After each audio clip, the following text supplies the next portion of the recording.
Edo State Governor Oshiomhole has advised politicians not to be too desperate for power as campaigns for the 2015 elections begin across the country. The governor told Channels Television in Benin-City, the Edo State capital, that Nigeria won its democracy the hard way. It would therefore be senseless to mortgage it on the altar of political violence and greed.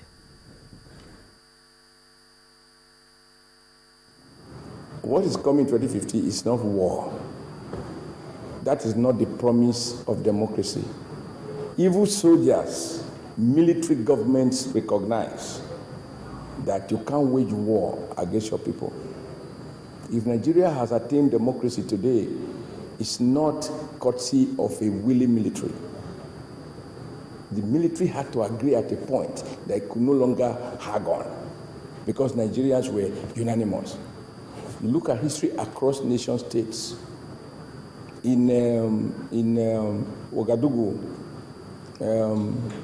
Burkina Faso, last month or the month before, we saw a guy who thought he had succeeded in making himself a monarchy, a life ruler. Ordinary people, Hisiki Ezra now unable to live in that country. So when people have been so oppressed and repressed, pauperized, dehumanized, and they have become very desperate, I think that there's nobody in Nigeria who will want Nigeria to go into pieces.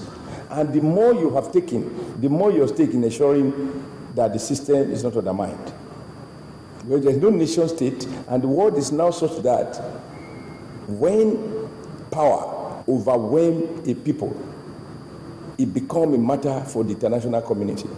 And that's why we are beginning to see sitting African president elected to go to The Hague